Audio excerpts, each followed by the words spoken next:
Appreciate you guys coming. This has been good for me to do this. Last spring, I got asked to talk at Obesity Week, which is in November. The topic I was given was muscle health across the lifespan, which I didn't realize was given to me until about a week ago. I got 20 minutes to tell you about muscle health. I probably have, in the last 3 days, reorganized this presentation various different directions. Then I finally said, screw it. I'm going to talk about higher threshold motor units, which I love.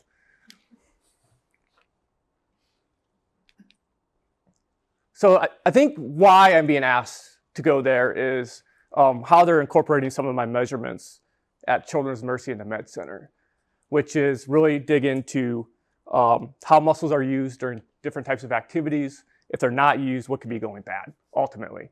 So that's where I went with this presentation.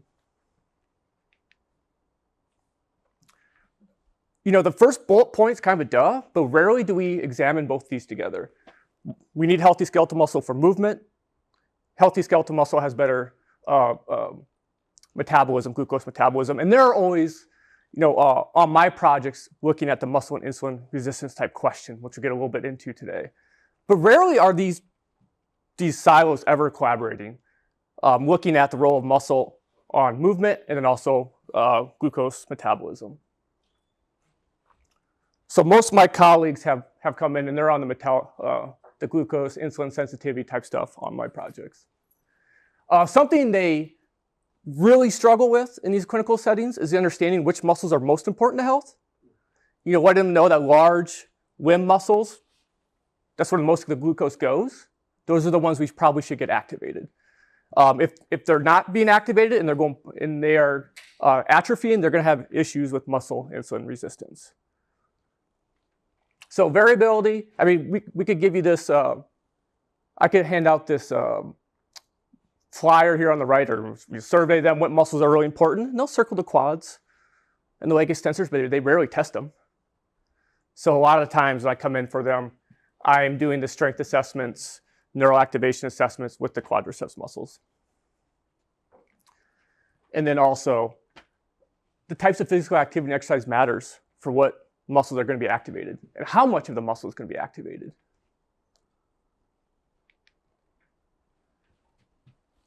So this is usually where our conversations start with them. Do they understand that the muscle is made up of a bunch of fibers and compartments? To them, a lot of times, to most researchers at this obesity conference, the muscle's either on or it's off. And that can kind of mess with them.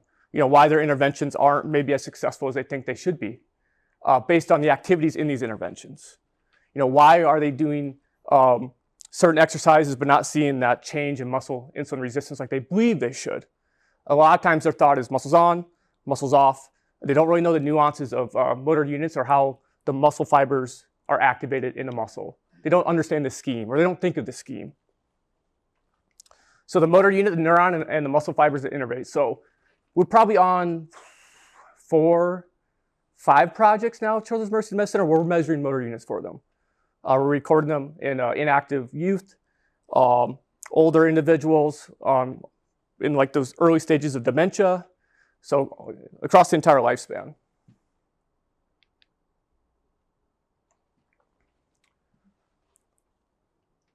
Where do you get the strength of the motor unit from?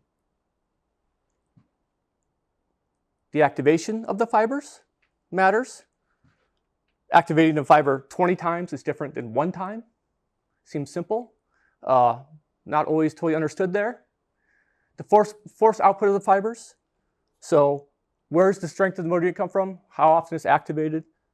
And the strength of those fibers housed in the motor unit. So usually, most of our conversation is with the picture below, and I'll show this in a few different ways. Lots of variability in the activation of a fiber and the strength of the fiber based on recruitment position. So we have small motor units, fairly high firing rates. We have large motor units, lower firing rates, but those are the strong ones. Also, we're primarily talking about the VL muscle in this presentation, but every muscle has a different scheme. Every muscle differs in the strength of the large fiber versus the small fiber and the activation of those fibers. Also, by the way, that circle on the right is supposed to be my picture. I've not added my picture to the slideshow yet. We appreciate it. Yeah. So you can understand the characteristics of the motor unit or have a pretty good idea what the characteristics are as far as strength and activation just purely by recruitment position. So on the top right, we have a classic figure from years ago where the strength of the motor unit during relatively low intensity contractions associates very closely with the recruitment position. So we like to use the terms lower versus higher threshold motor units. There is no line that deviates low versus high. It's just we have some earlier in the recruitment spectrum that tend to be weaker, have a higher firing rate. Later in the recruitment spectrum, they tend to be stronger, have a lower firing rate. And how we typically look at that in our laboratory is in the bottom right. So on the B there, we have strength output. So someone's slowly increasing their strength, ramping their strength up. And we're recording the motor units as they pop on. And the size of those motor units tend to associate with the type of fibers and the diameters of fibers in those motor units. So on the bottom right there, our lower to higher threshold recording area for this product or for this person shows the motor unit exponential amplitudes progressively getting larger. It tends to always associate with the size of the fibers in those motor units. So higher threshold motor units, very, very important for maximum strength.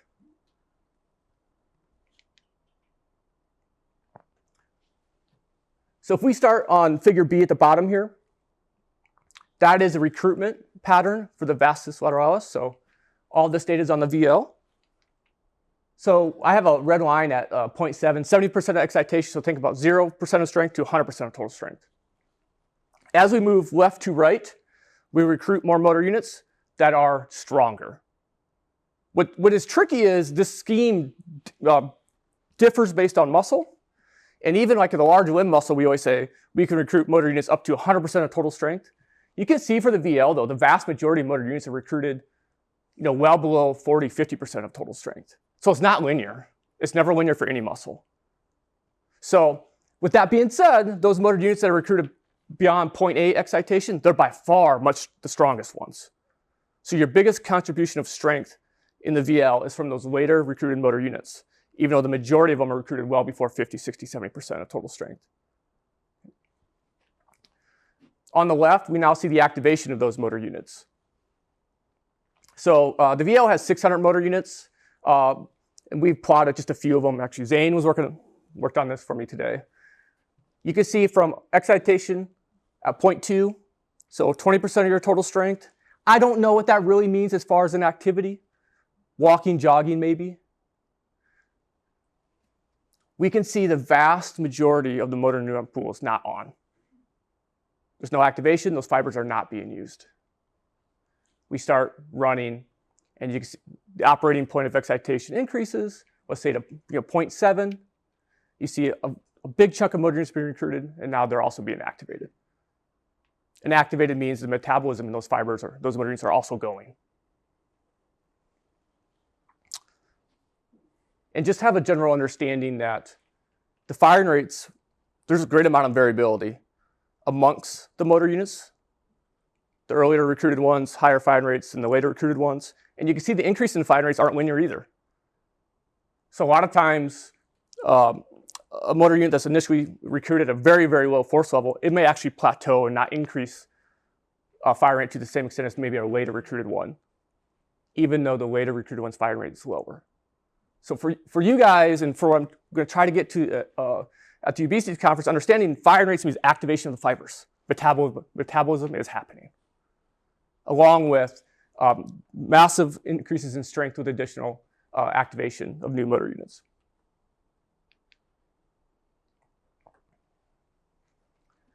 So I probably just already hit this. Again, the VL, we see the additional motor units recruited, the size of them tends to associate with the power of the muscle, and then also associate with the type 2 myosin heavy chain expression. And for this project, type 2 myosin heavy expression is a percentage, but it usually associates with fiber diameters of the type 2 fibers. So we've looked at this a few different ways now.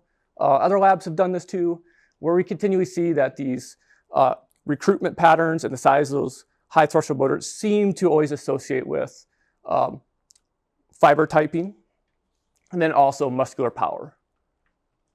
So high threshold motor units matter for strength and power. Pretty important for skeletal muscle health.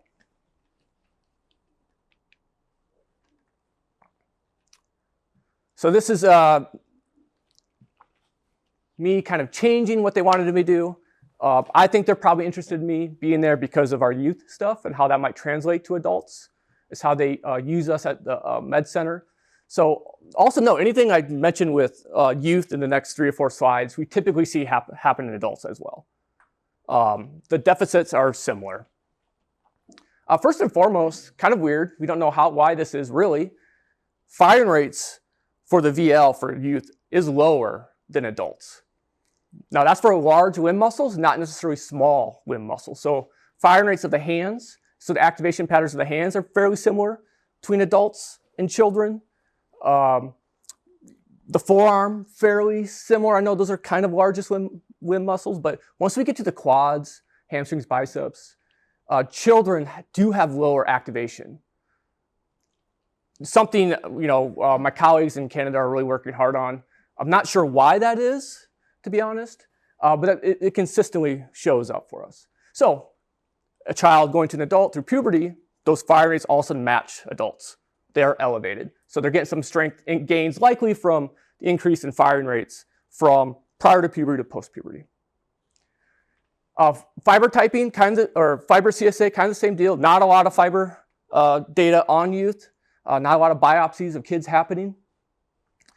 But certainly the fiber diameters grow during puberty pretty drastically from 8, 9, I think this is 9, 11-year-olds to 15, 16, 17, 18-year-olds. So strength, big jumps in strength, growth of fibers during this time period. So skeletal muscle health, a lot happens during this time period.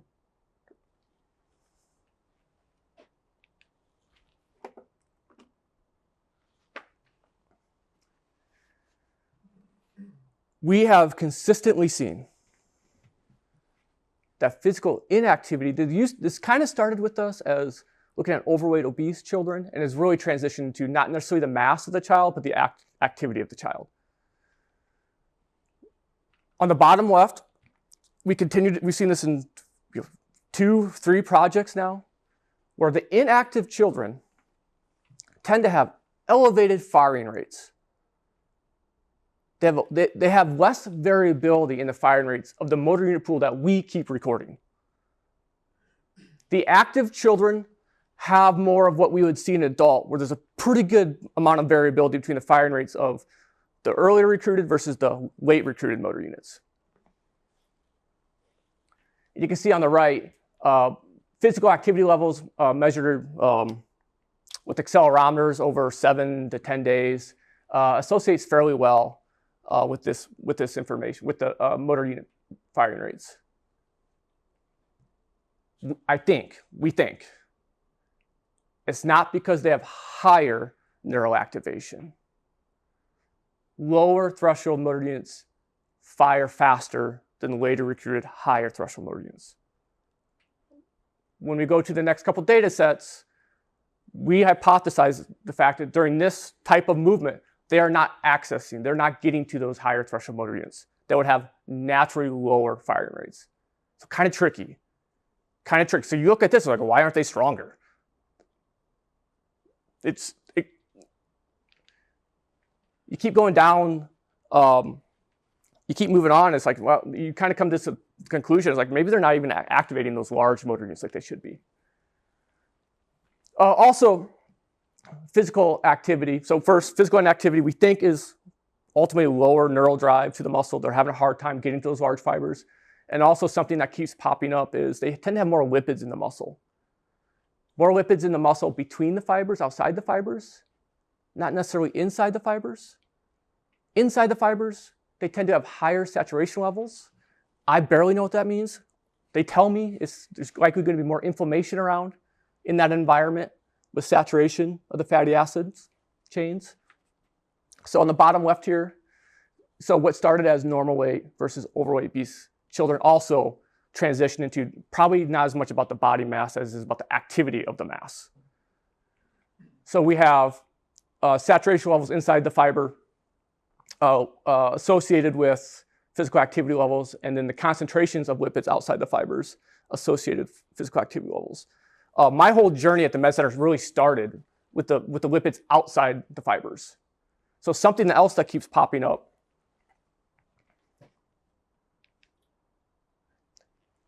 is that in rodents and in adults, where they do biopsies, the lipids outside the fiber reduce the power of the fiber, the strength of the fiber. Excessive lipids just isn't meant to be there. It's like a physical problem. The shortening velocities change of the fibers with excessive lipids.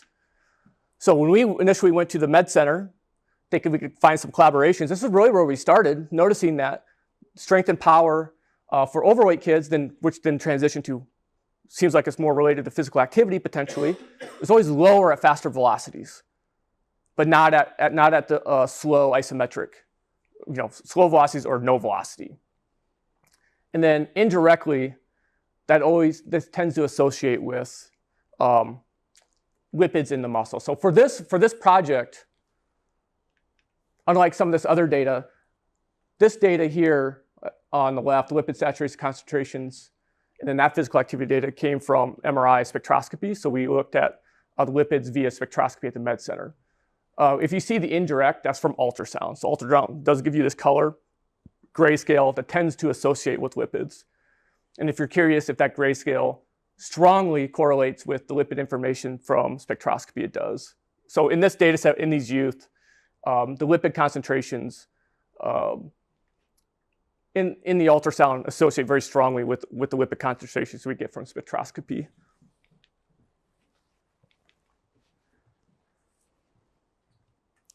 Take-home message. I hear this all the time at Children's Mercy and at the Med Center.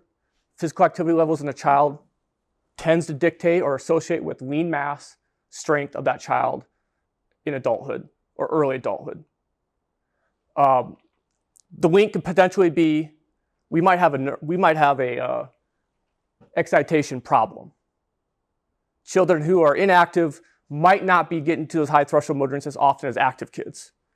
Creates this environment of inflammation, disuse. Inflammation is going to blunt growth. Most of the Med Center collaborators they believe the saturation of those lipids inside the fibers are probably blunting the growth of fibers. They see this in rodents all the time.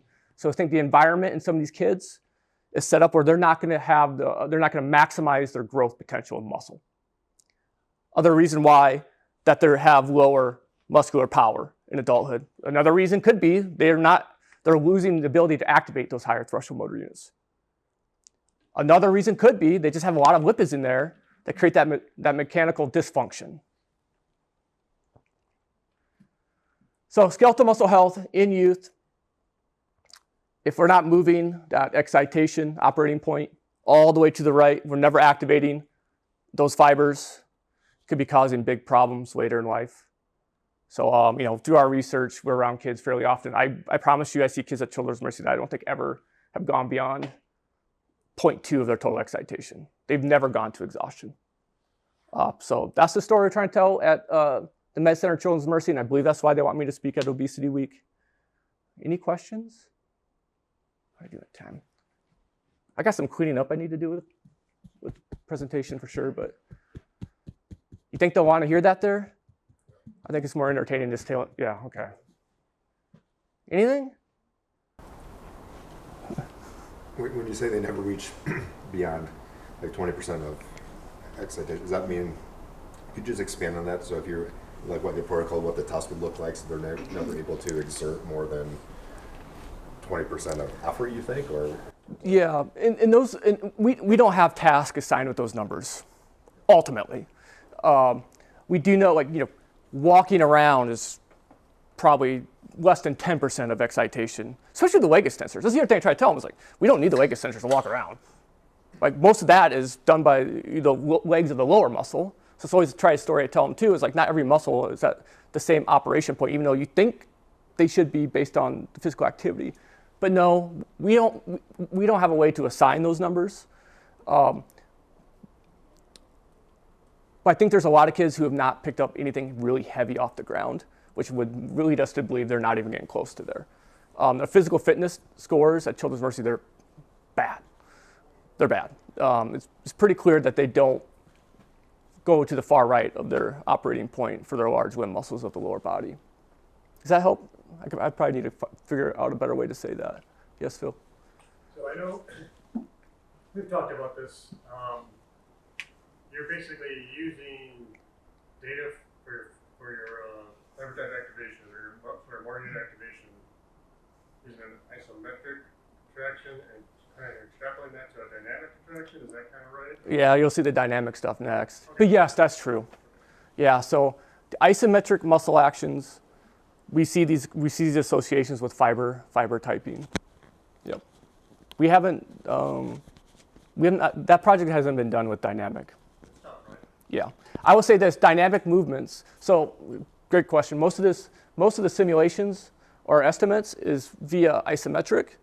I would say with the initial dynamic type motor unit data would suggest that things would shift to the left a little bit. So a fiber that was recruited at 90% of your total strength isometric, it'd probably be at 80 or 70% during isotonic movements. Yeah. How is physical activity measured in a lot of these relationships? And then, like, the take-home message for increasing physical activity in children, like, what sorts of activities would you recommend?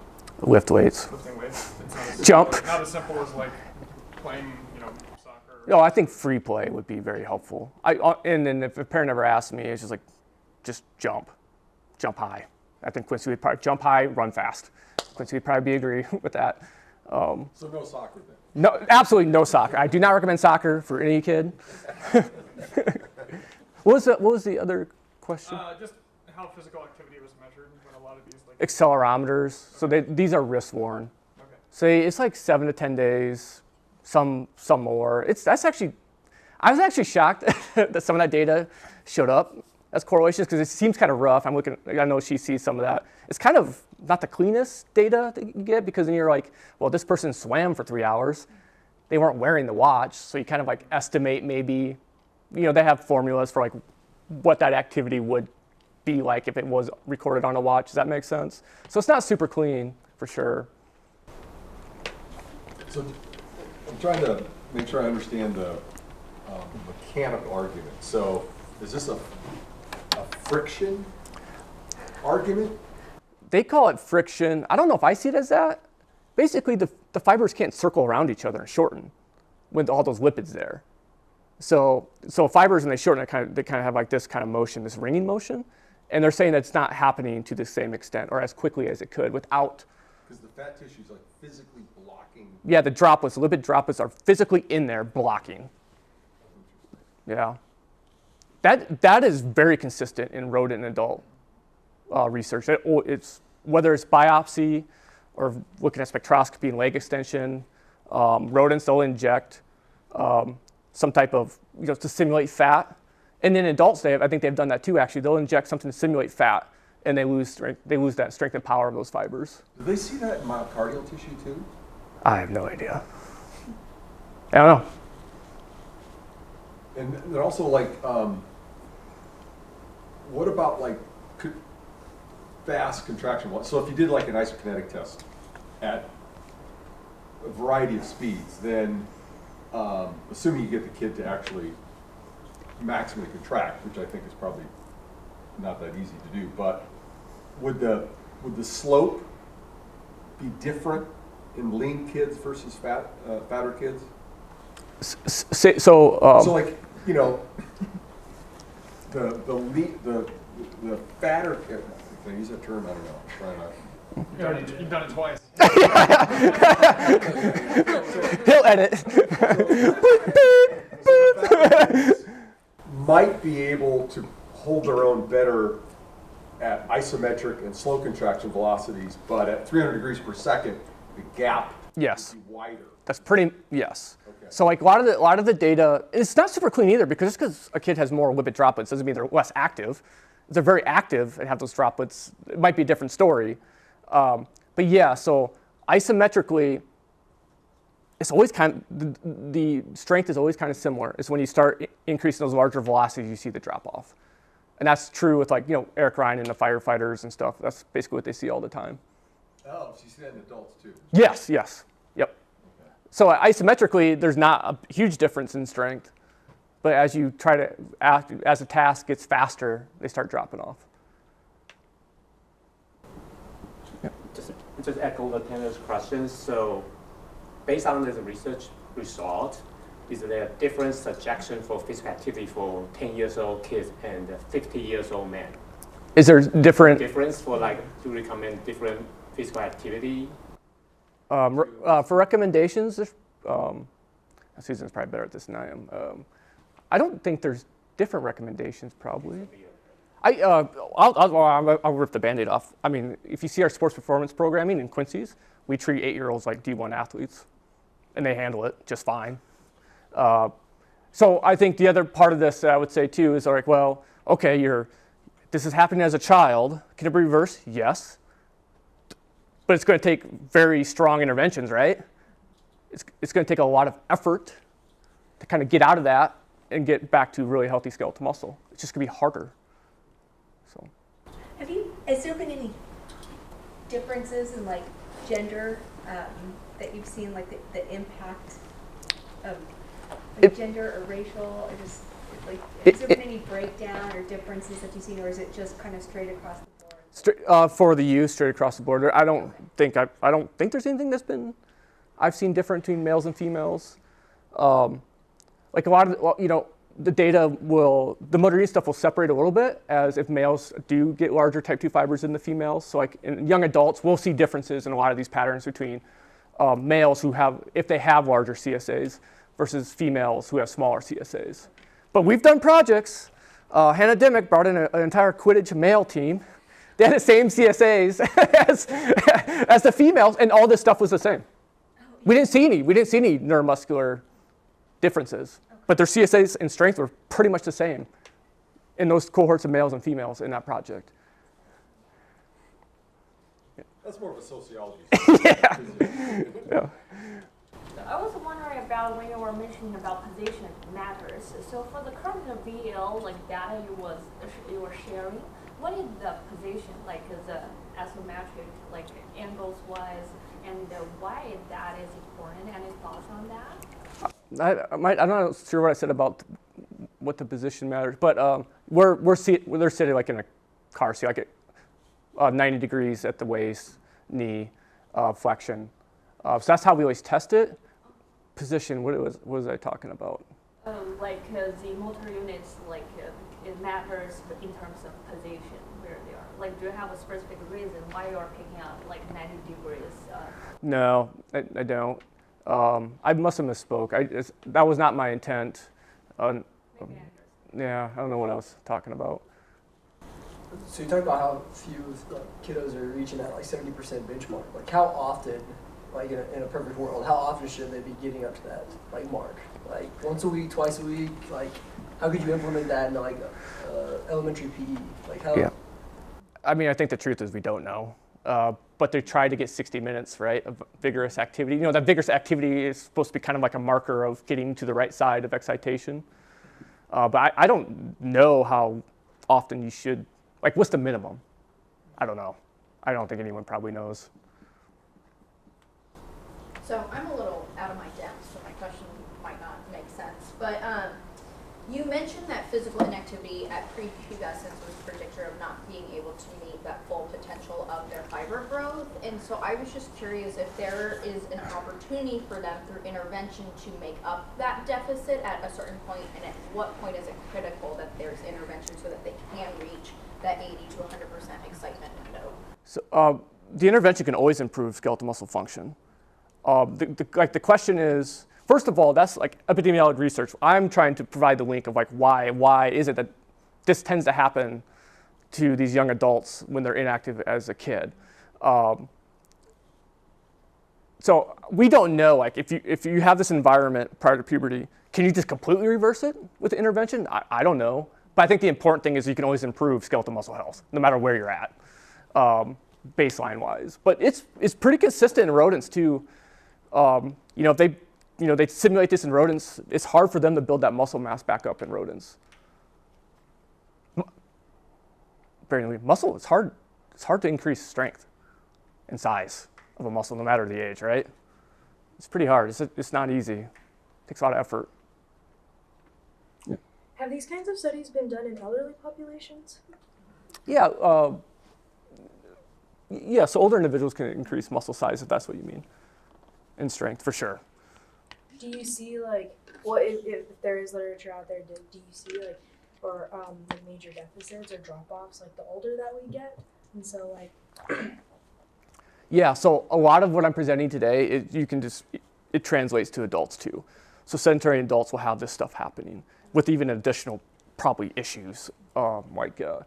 We've done things like they lose potentiation, so we didn't even talk about that. Maybe, so potentiation, you activate a fiber once, it's stronger like the sixth time it's activated. We don't even know if that happens in kids. Certainly it happens as adults, and as we age, we start losing that secondary mechanism to increase strength, along with lipid droplets also hurting us, neural deficits also hurting us. So there's additional things in older adults that can cause issues that we don't maybe know exist in kids per se. Yeah. And we are doing nerve stem now in kids, so we could probably get it to the potentiation a little bit. So at Children's Mercy, that's potential to look at that mechanism. How are you recruiting the children for the study? Candy, lots of money. That would be, Children's Mercy has, in MedStar, they have staffs that do that. So it hasn't been that big of an issue. Certainly our training projects, recruitment wasn't that difficult, and they were also going to med center for imaging, so it wasn't the hugest deal. Just wondering how much it represents the general population of people, Yeah. children. Yeah. Well, I'm a big believer that most of our adult data in exercise science programs don't probably represent the population. Groundwork for how the motor unit control scheme operates. So on the figure to the left, you can see a water analog. I think this does a good job at representing how the control scheme operates. So that water, you see water from the spout being poured into the glass, and it's being filled up. We see spouts on the right side. These represent motor units, motor unit 1, 2, 3, etc. going up. The sizes of those spouts correspond to the sizes of those motor units. So therefore we have neural input being poured into the motor neuron pool. Thus smaller motor units are being turned on first. They're firing much faster, and as more excitation is being poured into the pool, larger motor units are being activated. And if we were to put a decomposition sensor on any musculature, the vastus lateralis or the first dorsal interosseous muscle, this muscle right here, we just call it the FDI. You pinch your index finger and your thumb together, that muscle that protrudes out, that is that muscle. And if we were to perform a maximal or submaximal contraction through a series of complicated analysis and algorithms, we would obtain our motor unit data. We plotted that. We would have the figure on the right. So each dot represents an individual motor unit. On the y-axis, we have their firing rates. On the x-axis, we have their amplitudes, which corresponds to the size. So what this is saying is that as recruitment occurs from smaller to larger motor units, firing rates are decreasing. And similar to what Dr. Herda was discussing earlier, majority of previous literature is on isometric contractions. There's very little on dynamic contractions. I think I found a few, but I'm primarily interested in repeated contractions for this presentation. So previous research from our lab has looked at repeated isometric contractions and the differences between adults and children. So we'll see 4 trend lines here. The solid trend lines represent rep 1. So they performed an isometric contraction, sustained for for around 40 seconds, given minimal rest in between, performed another isometric contraction, and the firing rates and the relationships did not significantly differ from rep 1 to rep 2. Additionally, from our lab, we've looked at repeated isometric contractions till failure. So solid gray line represents the first rep. This contraction was sustained for 20 seconds, and then they just cycled through as many contractions as they could before they failed. They deviated, I believe maybe it was 5% from the force output. And there was no difference from the first rep to the last rep. And for this study, they were wanting to compare how a contraction to fatigue compares to a high intensity contraction. But again, just to reiterate, I'm more focused on just the repeated contractions, in which there was no difference from the first rep to the last rep. So our question was, how do motor unit firing rates differ between isotonic contractions? So we had 16 subjects come into the lab 3 times. The first visit consisted of a 1 rep max of finger abduction. So we were interested in the FDI muscle. So how do we have them perform a 1 rep max? We had a custom-built pulley apparatus down at the bottom there. They performed finger abduction, and off to the side, you can't see it, but there's a string with washers to load up to find their 1 rep max. There are certain criteria we set to determine a successful 1 rep max, because this is not something you perform. You don't go into the gym, perform finger abductions. So when they performed these 1 rep max, we had a metronome set to 45 beats per minute, where they had to stay on rhythm for the contraction. So 1 tick was concentric, 1 tick eccentric. If they stayed on rhythm, that was deemed a successful rep. Additionally, they had to go full range of motion, which we measured by a goniometer prior to testing. And if we saw any weird, they had to have their hand flat on the board. So if we saw any weird, like twisting, contortion, or assistance of additional fingers, that was deemed an unsuccessful rep. So once we got their 1RM, subjects were free to leave. A few days later, they came back in and did the same test. I believe this came in a night in 2004. They found that there is a learning effect with repeated strength contractions, and we wanted to account for this. We wanted to obtain their true 1RM. So they came back in, did the same test, and whenever we found their new 1RM, they were free to leave. A lot of the subjects did increase in strength, even if it wasn't significant. They still increased. And then a few days later, they came back in and performed 3 sets, 8 reps at 85% of their 1 rep max. And again, this was set to a metronome, so they still had to stay on rhythm for each contraction. And they were given 1 to 2 minutes of rest in between sets. We had a decomposition sensor, as seen in the figure below, placed on the muscle belly of the FDI. And then once we decompose or analyze these EMG signals, we obtain these signals right here. Each wave represents a individual contraction or a rep. Each line represents an individual motor unit. So we can see that the red lines, the smaller, earlier recruited motor units are recruited first.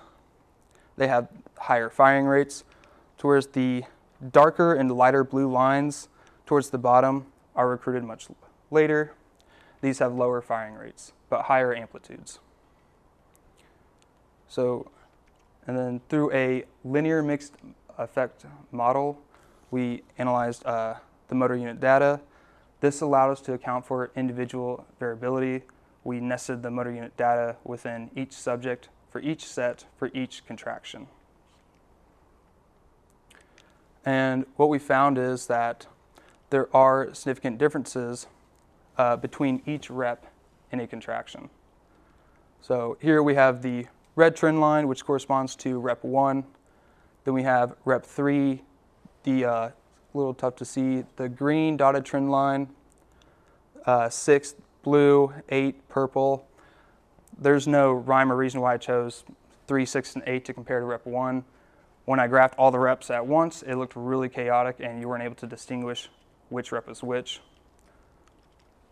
So as we can see, the seems that the firing rates and slopes increased from rep to rep. And this was collapsed across sets.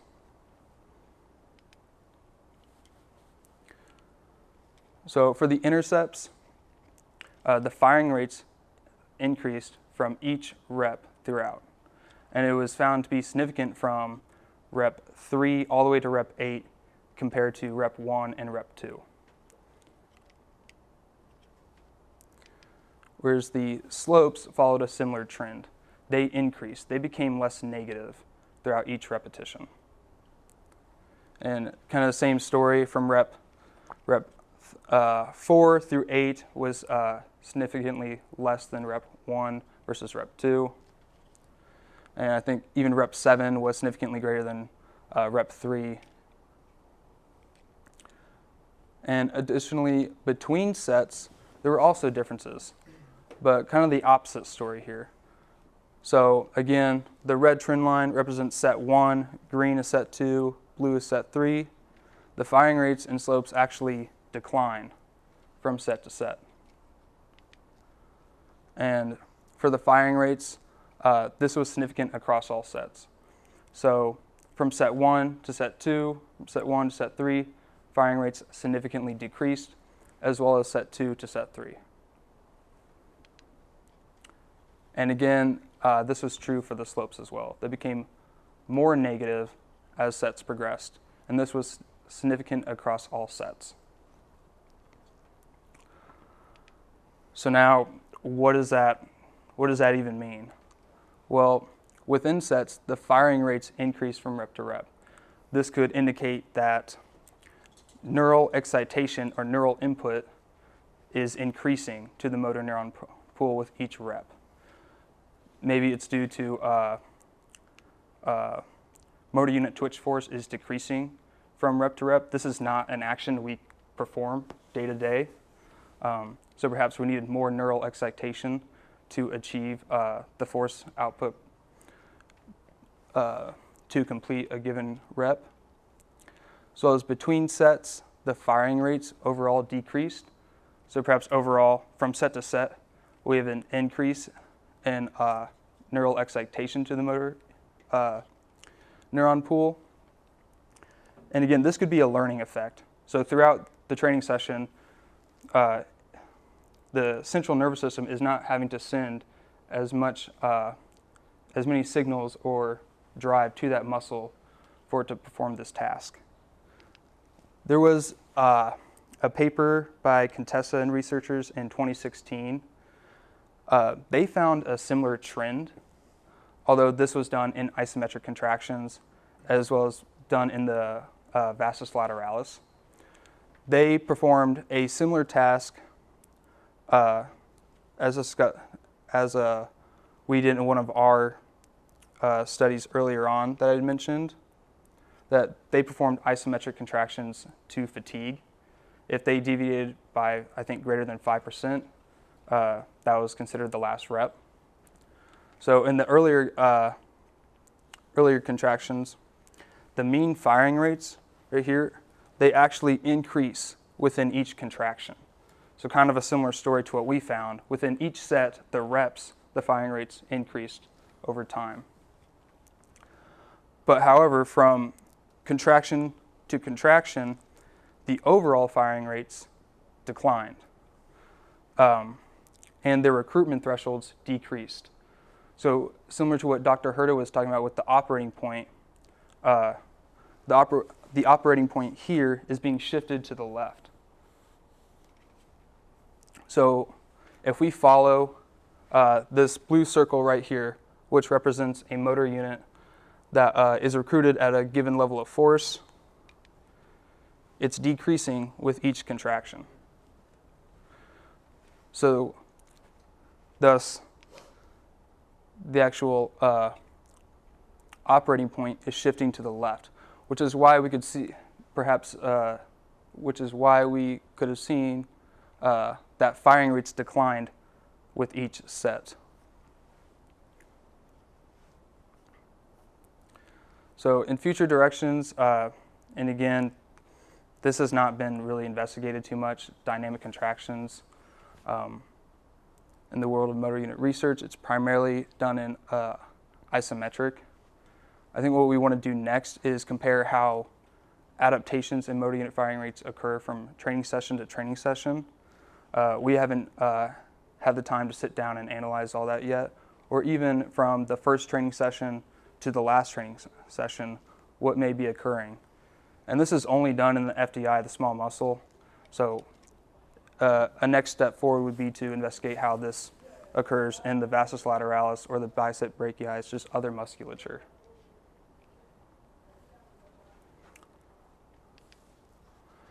Are there any questions? Yeah.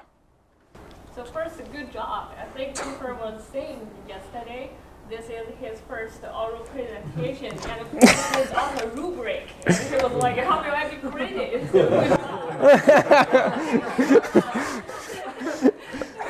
So yeah, my question, I was wondering, because you showed us about there were like 23 motor units. So the firing rates and the slopes you were talking about, was that an average across all those motor units? And were they are different format, or like are there any differences? I don't know. They were looked at on a subject by subject basis, as well as analyzed across subjects, and the actual pattern of the firing rates was consistent with each subject and for each rep for each subject, as well as each set. So the pattern stayed the same, and I don't think I mentioned that when we were looking at repetitions, that was collapsed across sets. So the same pattern was occurring for each, for set 1, set 2, and set 3. Did that answer your question? I think so. Just like the figure you were showing there were like number 1 motor unit, number 23rd motor unit. I was like, yeah. Right here? Yes. Okay, so this is whenever we decompose, this is just the figure that is provided to us from our system that we use. So this is the same for every subject. They all looked just like this. They looked like waves throughout, and each maybe the firing rates, the height of these waves may be different from subject to subject, but overall this image was consistent across. The number of motor units found may have differed, but we don't use I think anything less than 6 motor units. We exclude that data. Yeah, Dr. Gallagher? So, I know your data doesn't show this, but what do you guys theorize is the mechanism behind moving this operation point? During fatigue? During fatigue? Is it the resting under potential, or? That I'm not entirely sure yet. Yeah, no, I'm not entirely sure yet.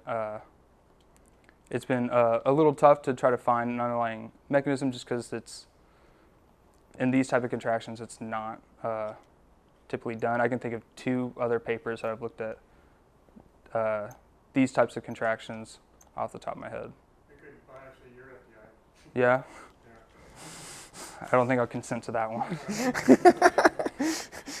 You're a grad student, you don't have a Yeah. We have an undergrad here too. He's more than welcome. Are there any other questions?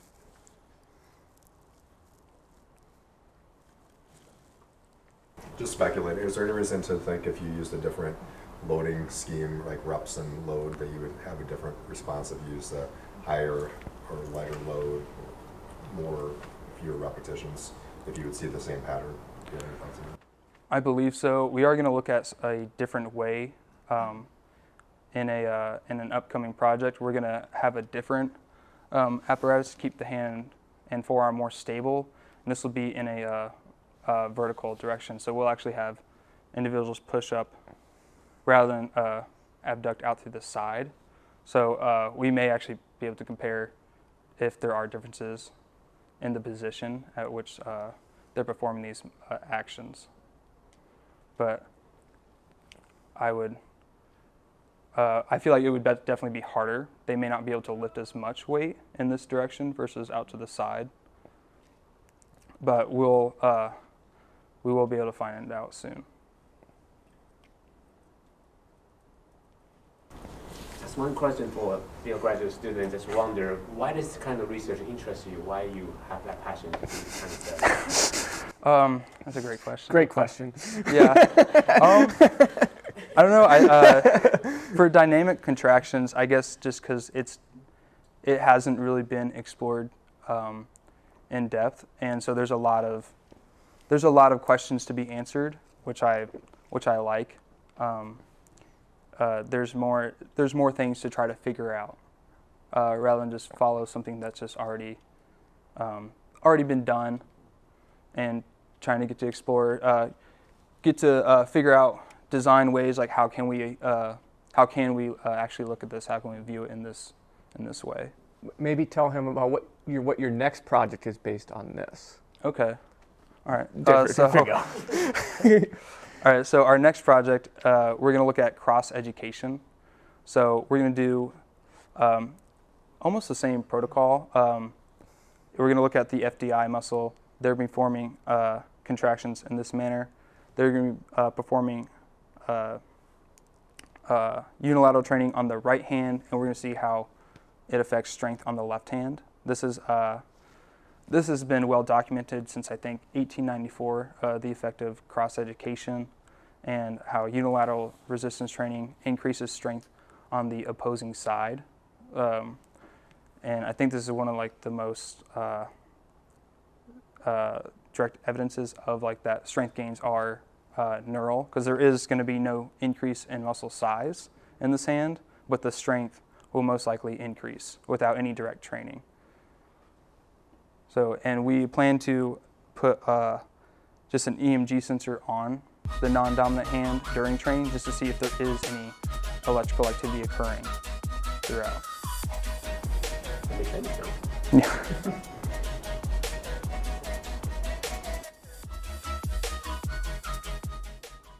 All right.